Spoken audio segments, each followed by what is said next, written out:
जाता है, इसका कहर देखने को मिल रहा है। महाराष्ट्र में अब तक म्यूकरमाइकोसिस की चपेट में 200 लोग देखे गए हैं।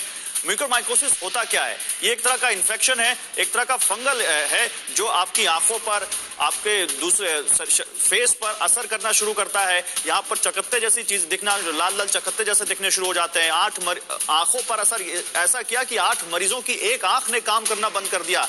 महाराष्ट्र में म्यूकरमाइकोसिस के इलाज को लेकर एडवाइजरी तक जारी करनी पड़ी है राज्य सरकार को कि वक्त पर इलाज ना होने से वक्त पर इलाज ना हुआ तो मरीजों को काफी दिक्कत हो सकती है। ब्रेन तक पहुंचा तो और दिक्कत हो सकती है, लेकिन वक्त पर अगर इलाज सही किया जाए तो मरीज ठीक हो सकते हैं। और जहां तक मुझे जानकारी है अश्विनी, ये भी कहा गया है कि कोई नई बीमारी नहीं है, लेकिन क्योंकि कोरोना की वजह से ज्यादा इसका असर देखने को मिल रहा है, इसलिए इस पर ज्यादा ध्यान दिया जाए। क्या जानकारी है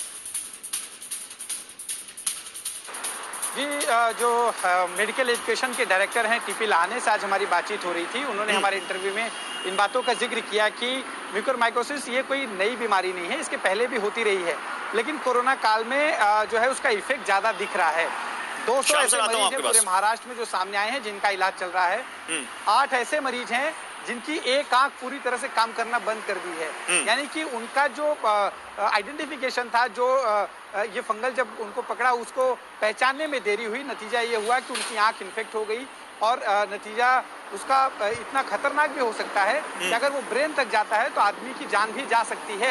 ऐसे में सही समय पर इसका जो है इलाज बहुत महत्वपूर्ण हो जाता है। उनका कहना था कि इसके पहले भी इस तरह की बातें आती रही हैं और सही समय पर दवाई देकर इसका इलाज करना संभव है। मेरे साथ श्याम अग्रवाल है, गंगाराम के डॉक्टर है, उनसे भी बात कर लेते हैं, क्योंकि गंगाराम से भी हमें एक प्रेस रिलीज मिली थी जहां पर कहा गया था कि म्यूकरमाइकोसिस के पेशेंट वहां भी काफी आ रहे हैं। श्याम सर, देखिए, ये जो स्टीरॉइड्स, टोसिलिजुमैब और इटोलिजुमैब, ये 3 दवाइयां बहुत ज्यादा इम्यूनो सप्रेशन करती हैं, लेकिन इनको देना भी जरूरी है क्योंकि ये नहीं देंगे तो इंसान के लंग्स फेल हो रहे हैं। लेकिन क्योंकि इसका इस्तेमाल करना पड़ रहा है तो लोगों को नाक के जरिए म्यूकरमाइकोसिस फंगस शुरू होके आंख से ब्रेन में चली जाती है। हमारे जो एक एक्सपर्ट जो है मनीष मंजाल ईएनटी के गंगाराम में, आज मैं उनसे दोपहर में बात कर रहा था। पिछले 4 दिनों में उन्होंने 14 पेशेंट्स को अकेले ऑपरेट किया है। बताइए, आप सोच सकते हैं कि दूसरे अस्पतालों में ये कितने ज्यादा और म्यूकरमाइकोसिस के केसेस आ रहे हैं। लेकिन श्याम सर, एक चीज मैं आपसे रिक्वेस्ट करना चाहूंगा, प्लीज आप हमारे दर्शकों को ये भी बताइए कि ये ट्रीटेबल है कि नहीं, और अगर समय पर इसका इलाज किया जाए तो कितना % यहाँ पर चांसेस है कि पेशेंट ठीक हो जाएगा?